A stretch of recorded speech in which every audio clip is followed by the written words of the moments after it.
నీ నామం పరిశుద్ధపరచబడిన కాకంటే ఏంటో తెలుసా? గుర్తుపెట్టుకోండి, నీ లైఫ్లో ఆయన నామము పరిశుద్ధపరచబడాలి.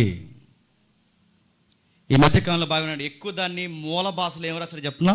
ఆయన నామాన్ని పట్టుకెళ్ళి, ఆయన ఘనతను పట్టుకెళ్ళి నువ్వు దేనికి ఇంపార్టెంట్ ఇచ్చినా అది ఐడల్ వర్షిప్ అవుద్దంట.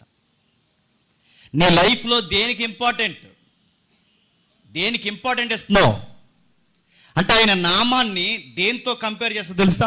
నీకు దేవుని నామం ఎక్కువ, లేకపోతే ఈ టైంలో అదిగో నీకు ఈ వస్తువా, ఈ వ్యక్తా, ఈ డబ్బా, ఈ ఉద్యోగమా, లేదా ఈ సమయమా, ఈ నిద్ర, ఈ భోజనమా, నీ జీవితంలో దేనికి ఇంపార్టెంట్ ఇస్తే అక్కడ ఎవరి ఘనతను తగ్గించినట్టు తెలుసా? దేవుని నామాన్ని యొక్క ఘనతను తగ్గించినట్టు, ఆయన పరిశుద్ధతను తగ్గించినట్టు.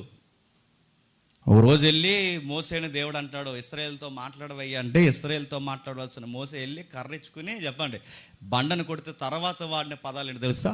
ఇశ్రాయేలు ఎదుట నా పరిశుద్ధతను తగ్గించావు, నా నామాన్ని తగ్గించావు నడుతున్నాను. దేవుణ్ణి ఎక్కడైతే మనం హైలైట్ చేయమో ఆయన నామానికి పరిశుద్ధత ఈక్వల్ టు ఘనతను మనం తగ్గించిన అవుతామంట, ఆయన హైలైట్ చేయకపోతే.